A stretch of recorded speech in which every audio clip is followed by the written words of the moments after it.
Hi, everybody. Welcome to day 4 of the BigBlueButtonWorld Summit. The second presentation today is from Lucas Mosek, and he's going to be talking about advocacy for BigBlueButton in the context of EBBBA, which is the recently formed European BigBlueButton Association. And the goal is to serve the BigBlueButton community in the conclusion of working groups. And Lucas will talk about the discussion of their goal to work collectively towards improving and establishing a better adoption and broader use of BigBlueButton. And Lucas is the chairperson of EBBBA. So Lucas, I turn it over to you. Thank you, Fred. Thank you very much. Hello, everyone. Thank you for joining. I see there is, lots of participants. That's great. Awesome. So, hello. And actually, sorry, Lucas, I'm going to interrupt for just a moment. There's a little bit of a background weird sound coming from your microphone. Can you just tap it to see if it's being picked up by the microphone? Anything? Test, test, test. Yeah. How is it now? How's it now? Still there? It's really weird. It's like a background sound that's coming through. We'll go for it, but you don't have any other alternative microphone? No, that's the best one I have. Let's go with it. Let's go with that. Turn it over to you. You have the floor. Thank you. So let's try with the audio. So thank you everyone for joining the session. It's like my name is Lucas Mosek, and I want to introduce you to EBA, which stands for European BigBlueButton Association. So everyone is familiar with the still existing situation, but early in 2020 we've been facing like a pandemic. So the demand was created for a very good working video conference system that can scale very nicely. So yeah, BigBlueButton was a really great solution that meet the needs of many universities and schools, as we know. So, but at the end, we had two different situations. It's like we had administrators that been like installing BigBlueButton for the first time.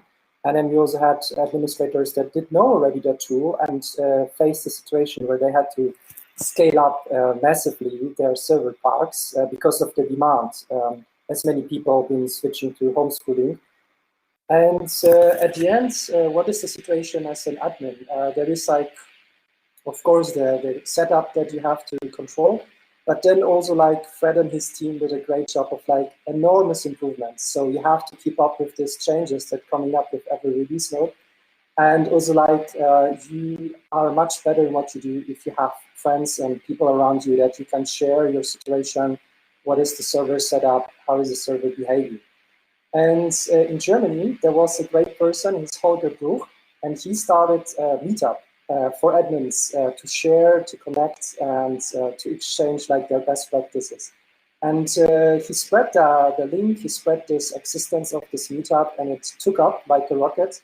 And it became like a super regular event with very high contributions from the participants, where we met also online through BBB, of course, and discussed about the newest releases, the improvements, and also findings, how the systems behaved. And it developed an own dynamic. So it was a great place to exchange for, again, newcomers that came into and had basic questions. What is the setup that I need to run a smaller group, but also like how to scale it up whenever it's demanded. And then we had like a core team that participated very frequently in the calls. And then we had also a very active member, Stefan, who's also very known in the community, that came up with the idea that the current situation that we've been facing in 2000, like at the end of 2020 and beginning of 2021, that everything is driven by Holger. And it's like, it's so valuable. The group that was formed became so valuable for all the participants that we saw the need that there must be a support system. So he introduced us the idea of forming an association, which we now became, right? It's like European BigBlueButton Association is the result of this.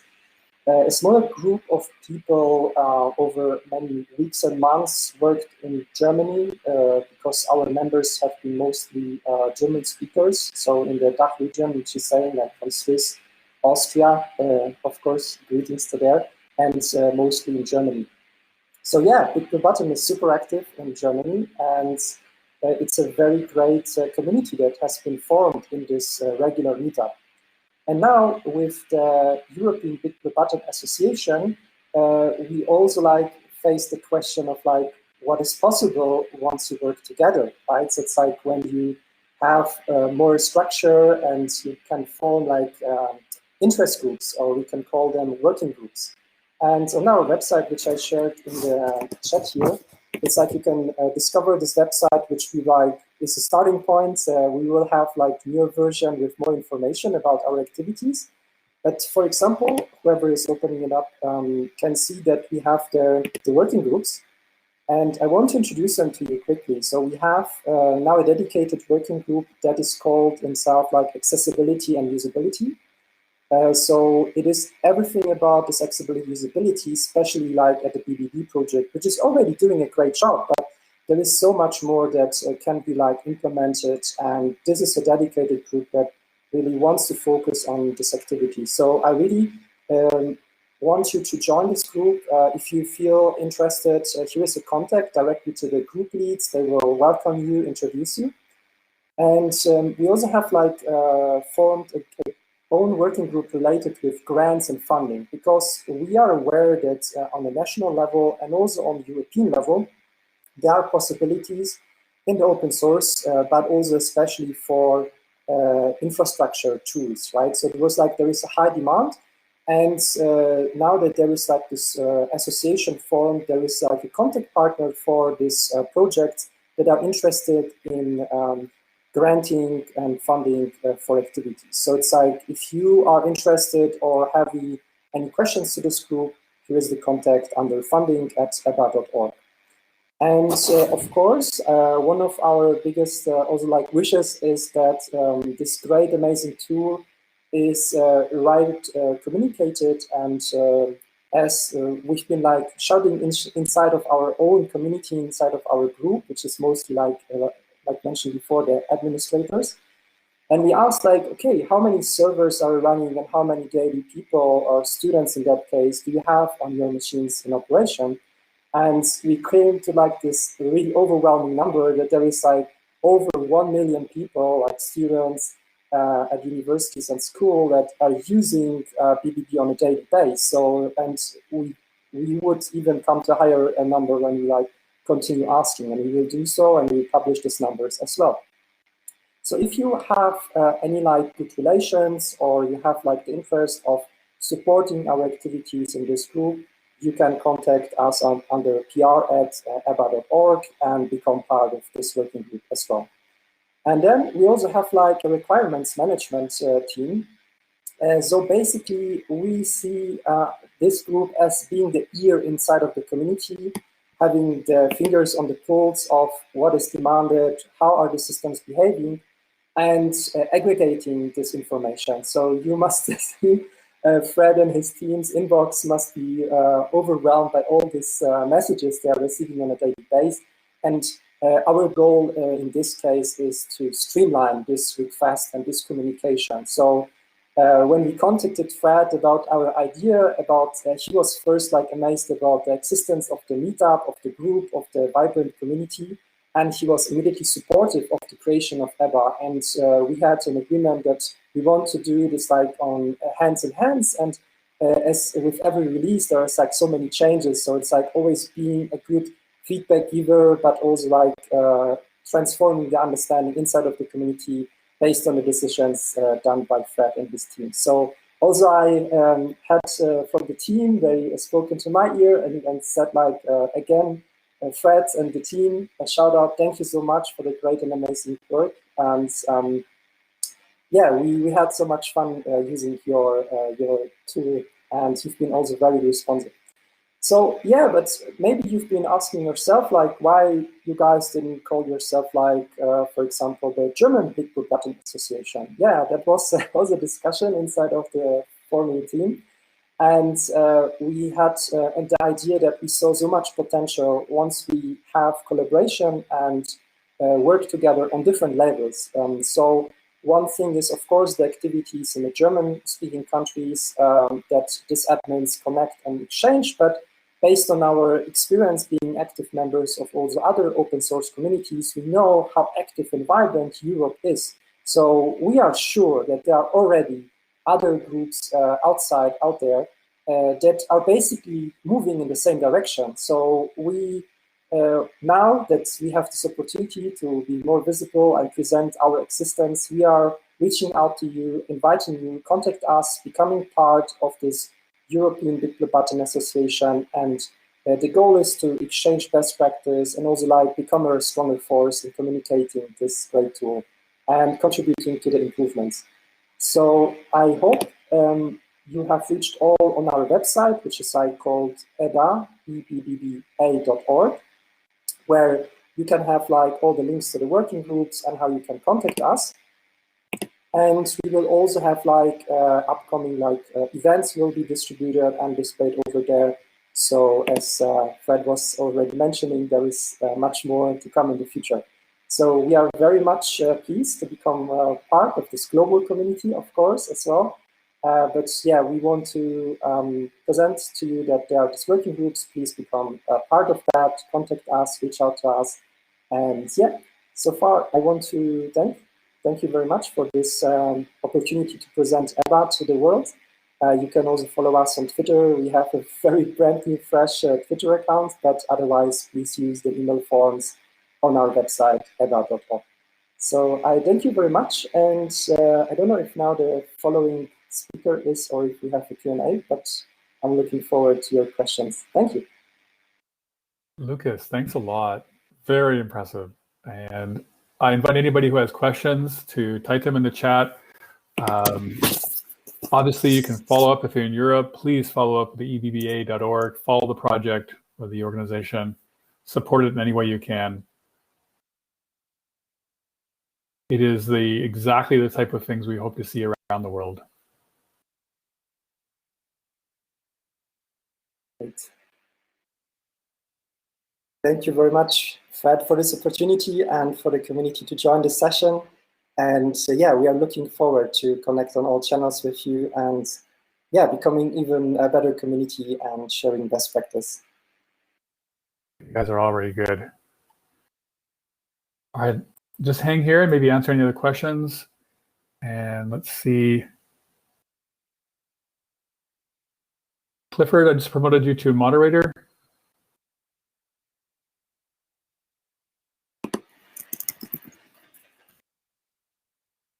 You still have about 5 more minutes, Lucas, so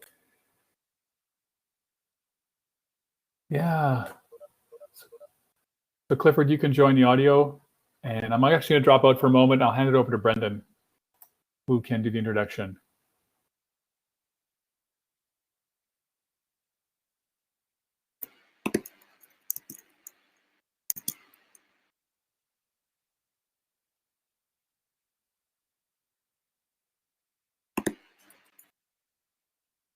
Whenever else I'm presenting, I'm more technical, and I know this community is very technical, but I tried to make it short and on the point. But I want to refer also to use this minute, perhaps, that we have aggregated like a list of great tools and resources, and you will find all these links also popping up on the website. So that will be our main hub. So really, please have on a regular base our Twitter account in the eyes. We will inform whenever there is an update on the website. Okay. Thank you very much, and nice, Cliff. Thank you so much, Lucas. Alrighty, and so first and foremost, I want to say thank you, Cliff, for participating, and thank you everybody who has also joined. So a little background on Cliff. So Cliff has extensive experience in higher education. So he had experience working at Auckland University of Technology in New Zealand, and most recently he's working at Monash. His background is in innovation, business intelligence, and solution delivery, as well as he covers the last 30 years of enormous technological change. He's done talk at Moodle, very, very in-depth experience, and it's a pleasure to have him over here. And so, Cliff, I will pass it over to you.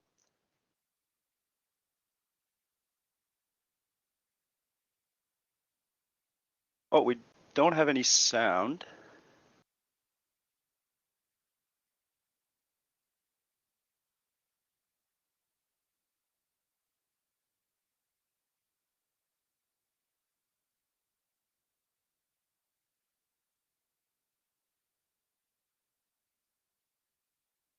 Cliff, I think you just need to rejoin with the microphone because I think you joined as listen only.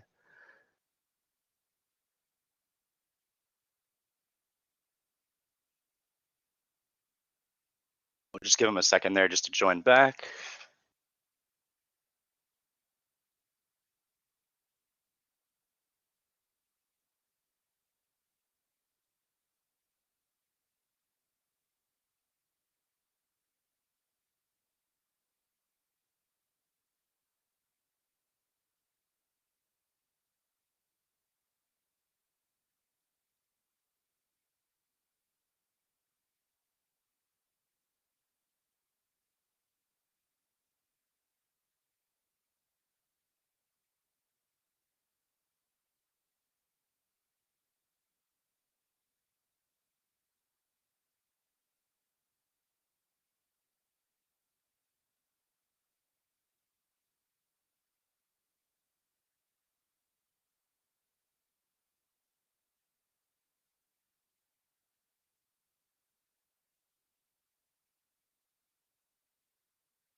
Hi everyone, Jess Greenberg here. I'm one of the moderators and organizers for BigBlueButtonWorld this year.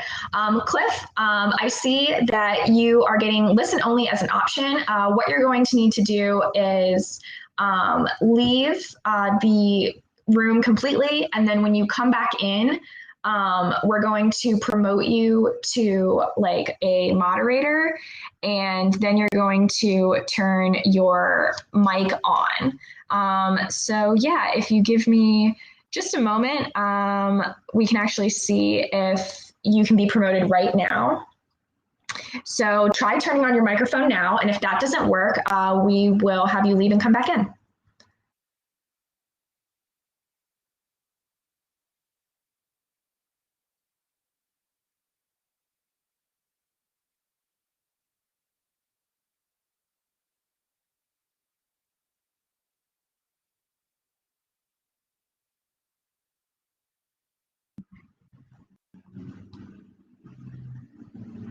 And while we're waiting for Cliff's microphone to work out, I just want to thank everyone again for joining. And just a reminder that we will be recording these sessions, and we will go ahead and send out the recordings at the end of the week. So check your emails and keep an eye on our social media. And don't forget to tweet hashtag BigBlueButtonWorld. Cliff, I see you've got your microphone working.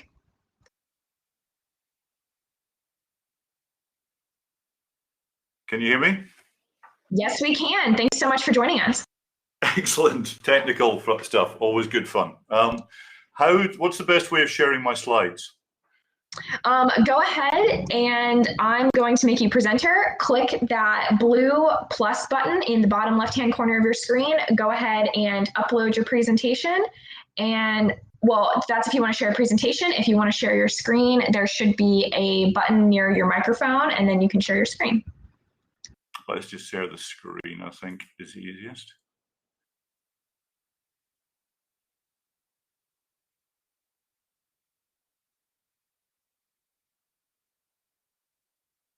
Okay, I'm hoping you can see that.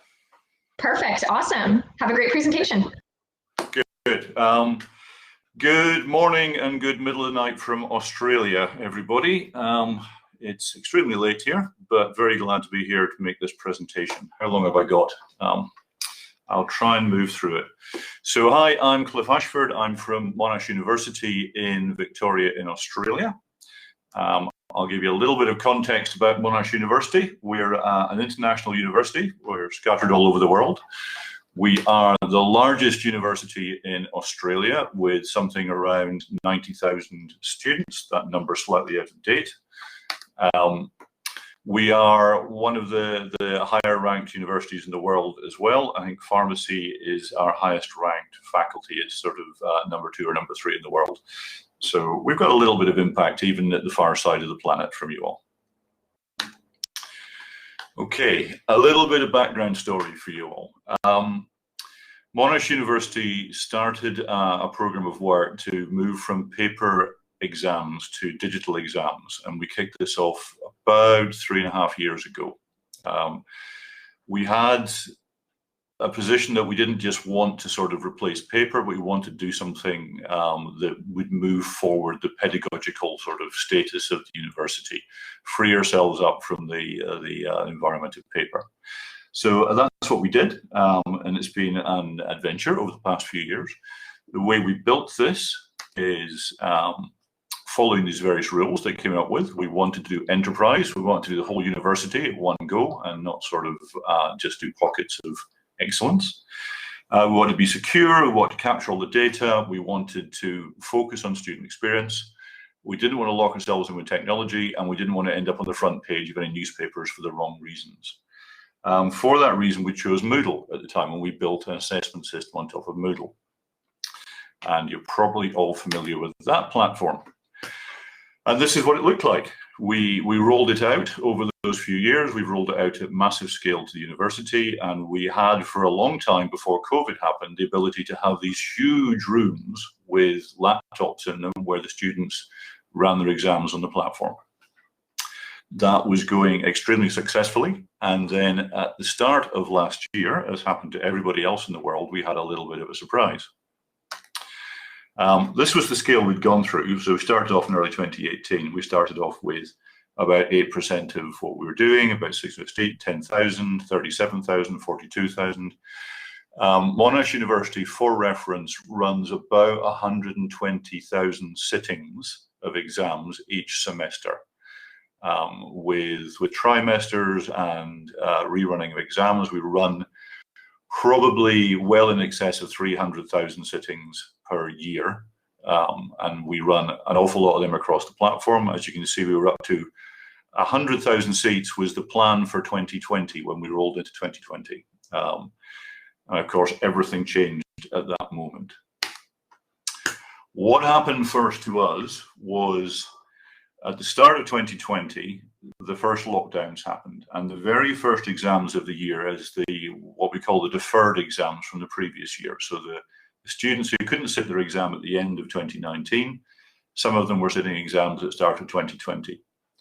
And that was the first situation where we had a number of students in Australia who we had to sit exams with in sort of COVID-safe environments.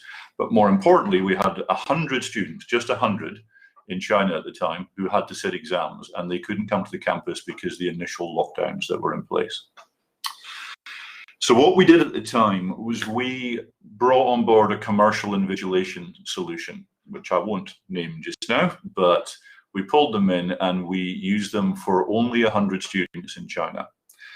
And it was a terrible experience. We had all sorts of technology problems. We had difficulties with the student revolts because the students objected to international software being used. They didn't know where the videos were being stored. They didn't know who the invigilators were. The actual technology was very weak. It caused all sorts of hitches when we tried to use it. When we worked with those 100 Chinese students, we had to individually phone every one of the students and talk them onto the platform to get it working. At the end of it, I think we got like 96 of them through rather than all 100, but we managed to make it work, but it was a terrible experience. So we decided to look at the problem because we knew that COVID-19 wasn't going away for a while. And this is a slide that we pulled together as part of a slide pack for the executive of the university. We said we've looked at the commercial solutions, we've tried one of them, it didn't work well. But what we can do is offer you these two situations. We can either, on the right, continue with the commercial solution. We'll continue giving money to a third party. We'll continue using people outside the university to invigilate. Or we could look at the left-hand side, which is we spend our money internally. We build our own system.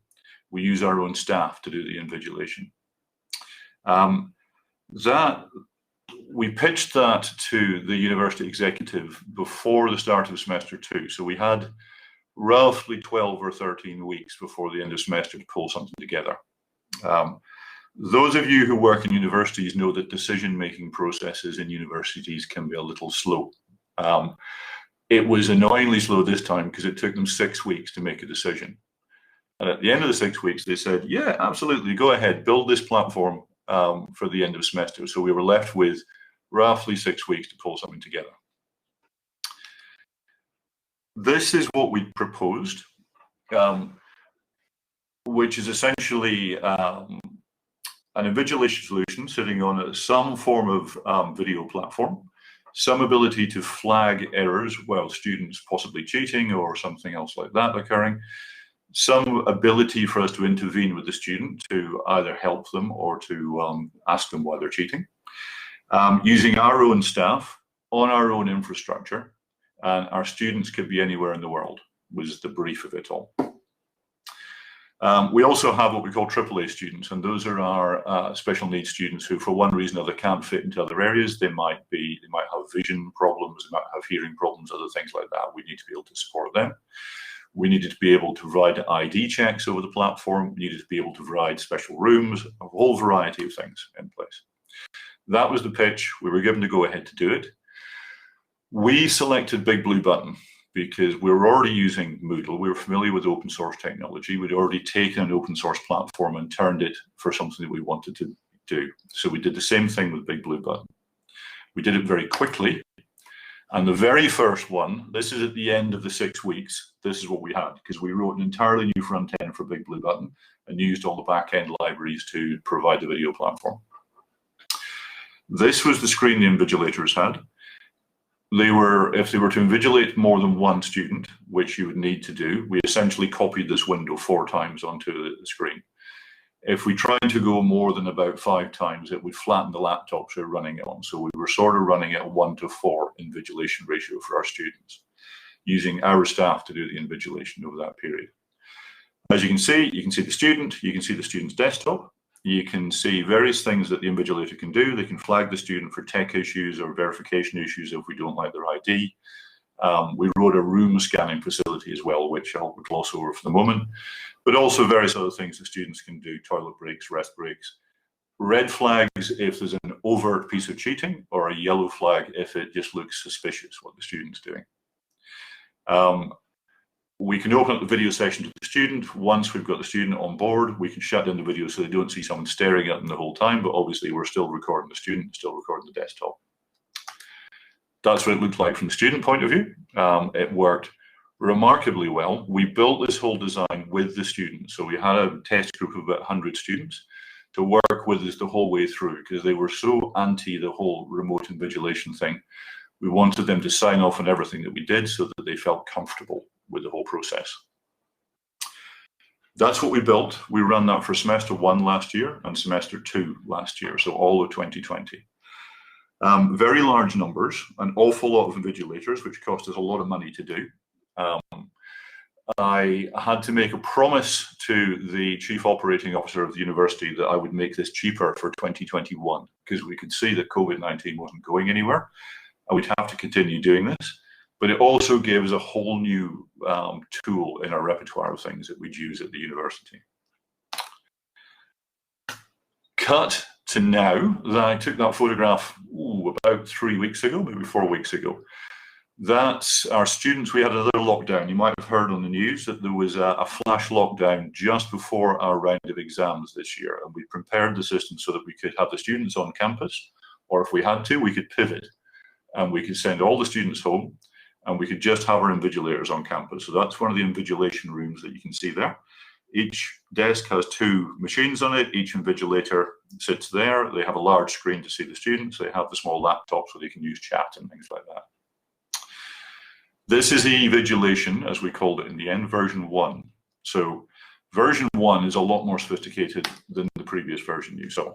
So this is what it looks like. And again, this was built with our UX team, with the students, to see the sort of way it would work, and also with our invigilators for how best it would work for them. With this platform, you can take the invigilation up to 1 to 100 with the student. If you look at left-hand side, you would see 100 students going down there. It's more of a dashboard than an invigilation platform. You can see the students, you can see the situation that they're in. You can see if they're asking for help because they've got a virtual hand in place.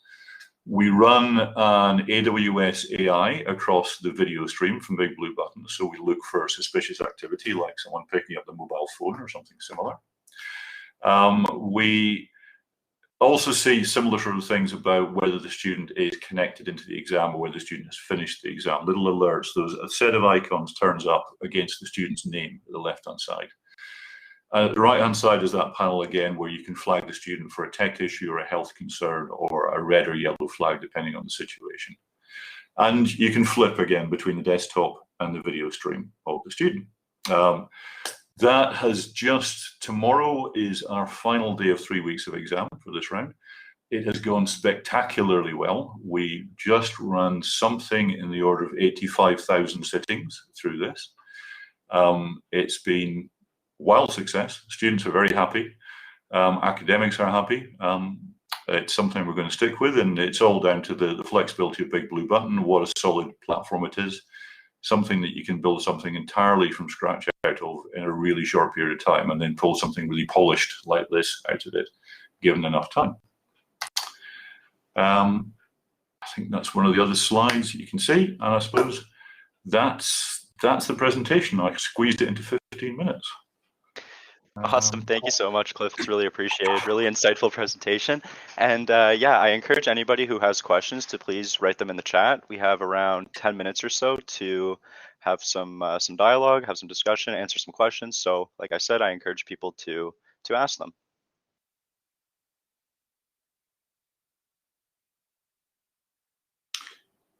Okay, I can respond probably, actually you could, Fred, to that one. Is there an open repo for proctoring solution? So obviously we built this as a bespoke application on top of the BigBlueButton libraries behind it. The university is currently in the process of commercializing our assessment platform. So the Moodle assessment platform, some of the other associated tools, and now also the Invigilation platform that we built on top of BigBlueButton.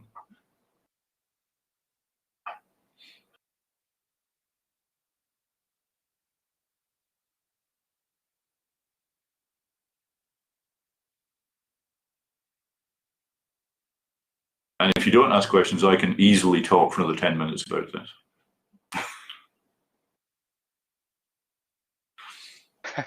I'm looking through the YouTube live chat here. I don't see any questions.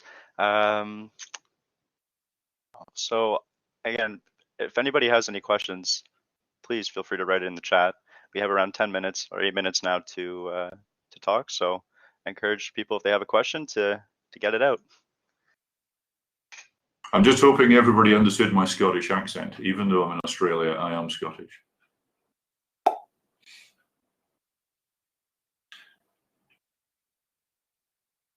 Lucas raised his hand.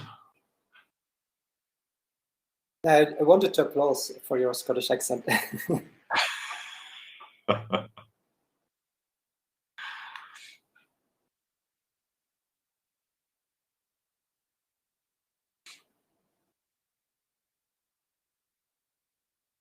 Thank you for the accent compliments, by the way. We could just spend the next 8 minutes just complimenting. Yeah, we could. I mean, we could do that as well. More than happy to have all the compliments in the world about Scottish accent. That's fine. I would say, I mean, we've also got a couple of people from my area on this call today. It's been a fairly mammoth thing to do at the university, as I say this, and it's. Fred's been also very helpful because we reached out to BigBlueButton when we hit a couple of sort of interesting architectural hitches along the way, and it's good to be able to talk through some of the things that we've encountered. Generally, it's gone pretty smoothly, the whole process, but it is a complicated thing and it needs tuning. So we discovered at the start of this round of exams we spent the first couple of days tuning the AWS architecture that we had this all hosted on.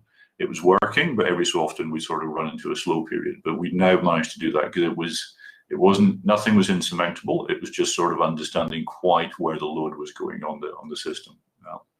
But at the end of it, yeah, it's been absolutely slick for 2.5 weeks with no problems whatsoever.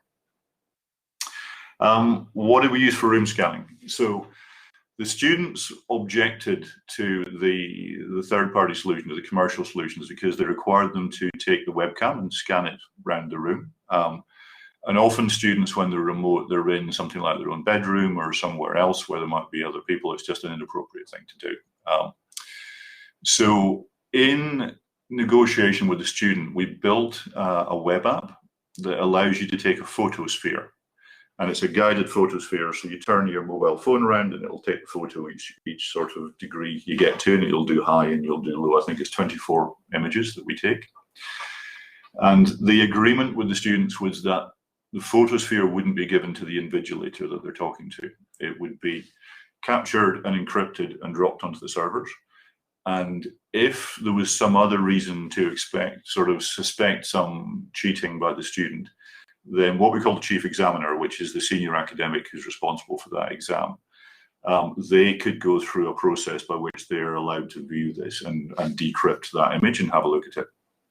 So it allayed the fears that they had someone just sort of peering into the personal life for no particular reason. And it provided a sort of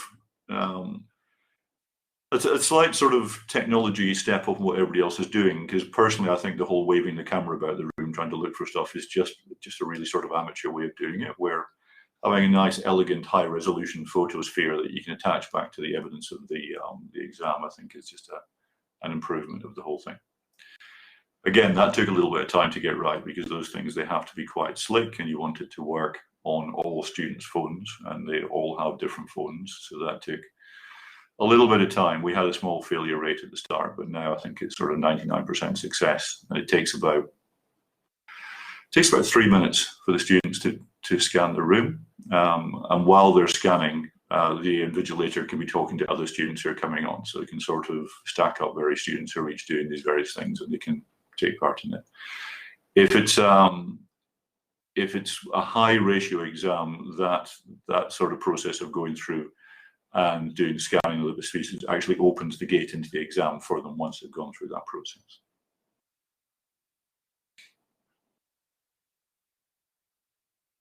And if you all look on, I've almost certainly got some presentations online somewhere where you can see the room scanning taking place, as well as the use of BigBlueButton, I think. Thank you. Yeah, it was awesome work. It was my team. I didn't do any of the work, of course. I just watched my team do it all for a few months, but they did some spectacular stuff. They were very impressive and worked. That first push for the 6 weeks, they were working 7 days a week for 6 weeks to pull it off. But yeah, and terrifyingly, they were still coding it the night before the first exams. But it did work, and it worked remarkably well considering we pulled it together so quickly.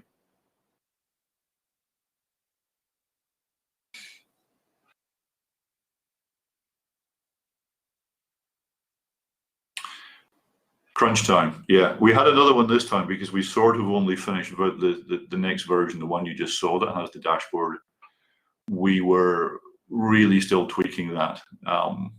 Probably a week before this round of exams, we took it right up to the line. We were still load testing at that point, and load testing is obviously quite important, as you can imagine, with the load we've got. But as we discovered when we went live, load testing all the different situations that can happen. There are some very specific combinations of events that can cause problems with load. So that's why in the end we had to tune it live, because it just was too hard to simulate the detail of it beforehand.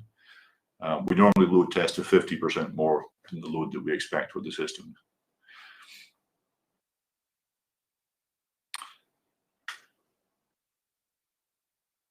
Okay. if there's no more questions, Awesome, Cliff. I'll thank you all for listening to this. I'm going to go to bed now because it's 2:30 in the morning in Victoria.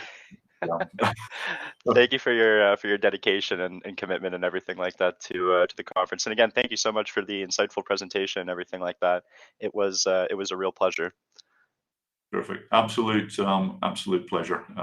Good to see you all, and enjoy the rest of the conference. Awesome. Thank you so much. And like pointed out before, we are recording all these sessions and they'll be available at the end of the week. So everybody will be able to review them on their own time and whatnot. So Cliff, again, thank you so much for coming out, and have a good night. Thank you. Cheers all. Bye-bye.